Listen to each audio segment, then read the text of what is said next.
Zaubertränke brauen, Diamanten sammeln und auf verschiedene Weise Prestige sammeln. Das ist das neue Spiel von Stefan Feld, die Druids of Edora. Und was das Spiel alles kann und was das Ziel des Spiels ist, das erklärt uns jetzt mal der Michael. Hallo, ja, also wir fangen an mit dem Spiel. Am Anfang ist es so, dass wir alle Würfel, die wir vor uns haben, würfeln. Davon wird die Augenzahl gezählt aller Würfel und dafür bestimmen wir den Startspieler. Wir machen das jetzt so, wir haben das jetzt schon gewürfelt. Wir setzen die Würfel in den Vorrat und mit den 4 Würfeln spielen wir. Das läuft also folgendermaßen ab. Wenn wir spielen, wir haben unsere Startspielerfigur, ich setze sie einfach mal in dem Spiel hier hin und wir bewegen uns in die Felder rein auf verwunschenen Wegen. Wenn wir hier rüber gehen, kostet uns das eine Nahrung. Also die Nahrung ist im Spiel unheimlich wichtig. Die wird dann abgegeben. Dann platzieren wir diese Würfel, die wir jetzt im Vorrat haben. Das sind diese 4 Würfel. Wir suchen uns einen von den Würfeln aus. Angenommen, ich würde jetzt hier die 2 nehmen und würde die erstmal hier auf das Feld setzen. Da muss ich aber auch direkt nochmal 2 Nahrung bezahlen. Das ist also ganz, ganz wichtig. Und das in dem Spiel ist es so, dass man immer gucken muss, dass man genug Nahrung hat, also zumindest am Anfang, und genug Würfel hat. Wenn ich das Feld mal kurz erkläre, das sind diese Stelen hier.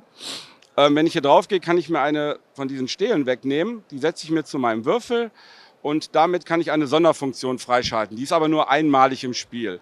In dem Fall wäre das, ich könnte meine Würfelzahl minus der 1 nehmen, also dann würde ich ein Feld auf meiner Sichelleiste nach vorne gehen. Damit kann ich nachher im Spiel, wenn ich weiter fortgeschritten bin, kann ich mir diese Blumen abernten. Und mit diesen Blumen kann ich auch wieder, die werden dann hier hingelegt. Also ich kann eine von den beiden aussuchen und die andere lege ich halt zur Seite.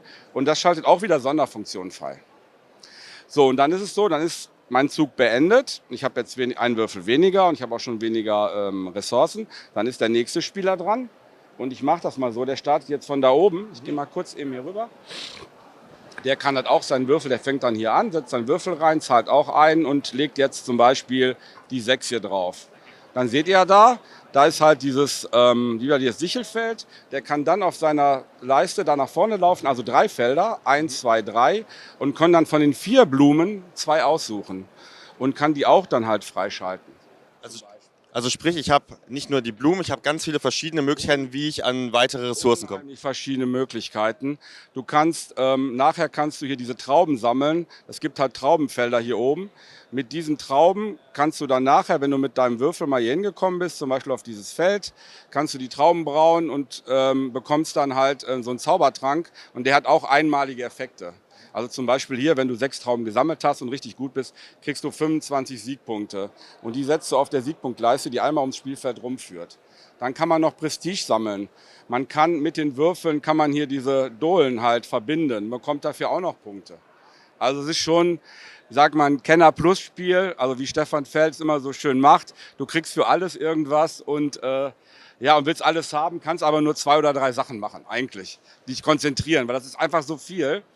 Und ja, ist einfach ein super Spiel. Und wer am Ende am meisten Prestige gesammelt hat oder einmal drum ist, gewinnt dann das Spiel? Genau, richtig, der hat das Spiel gewonnen, genau. Es gibt dann noch eine Schlusswertung, dann wird geguckt, eine Sache ist auch noch ganz nett, wir haben ja auch so ein kleines Duell hier. Angenommen, der Spieler kommt nachher auch hier in das Feld. Man kann nämlich auch mehrere Würfel, verschiedene Würfel da reinsetzen. Dann wird hier geguckt, dann gibt es so ein Duell. Und das Duell heißt, es wird immer die höhere Augenzahl, nach der höheren Augenzahl geguckt und da wäre ja die 5 höher als die 2 ist, bekommt der immer der höhere ist, der bekommt immer 2 Siegpunkte zum Beispiel. Aber es ist natürlich auch teuer. Das Duell da drin. Genau, aber ist dann entsprechend natürlich auch teurer, die 5 Punkte in dem Fall zu bezahlen. Das ist ja das ist immer dieser Mangel dann auch in dem Spiel. Oh Mann, das Problem ist halt, irgendwann habe ich vielleicht keine Nahrung mehr. Ich habe nicht gut vorgeplant. Man sollte schon 1, 2 Züge vorplanen und dann habe ich diesen Druiden in Not. Und das ist halt das Problem. Dann kann man halt keinen Würfel setzen in dem Zug. Und dieser Druide in Not, du kannst ja halt einen Würfel nehmen vom Vorrat und kriegst nur 6 Nahrung. Und kannst dann keinen Würfel setzen. Das ist natürlich doof. Dann kannst du keine Punkte machen. Du hast vorhin schon mal erwähnt, ist ein Kennerspiel. Was ist denn so die Definition der Zielgruppe, die Stefan Feld da vorgesehen hat? Ja, wer Stefan Feld Spiele kennt, also Burgen von Burgund oder andere Kracher, die er halt gemacht hat, das ist schon die Zielgruppe Leute, die erfahrene Spieler sind. Also man sollte schon ein paar erfahrene Spiele halt gemacht werden, also das Beispiel jetzt Burgen von Burgund, dann ist man da genau richtig. Also die Einsteigerspiele, die wir auch hier haben, vielleicht nicht die richtige Zielgruppe. Also Leute, ihr merkt schon, ein richtig klassischer Stefan Feld, den wir hier haben. Ein richtig tolles Spiel, The Druids of Edora. Ihr könnt ja mal in die Kommentare schreiben, ob ihr das Spiel vielleicht auch schon selber ausprobiert habt und wie erfolgreich ihr in dem Spiel wart. Schreibt es uns mal unten in die Kommentare rein. Dann bedanke ich mich an der Stelle. Gerne. Wenn euch das Video gefallen hat, dann lasst uns gerne ein Like und ein Abo auf das Video da. Und dann sehen wir uns beim nächsten Video. Macht's gut. Ciao, ciao.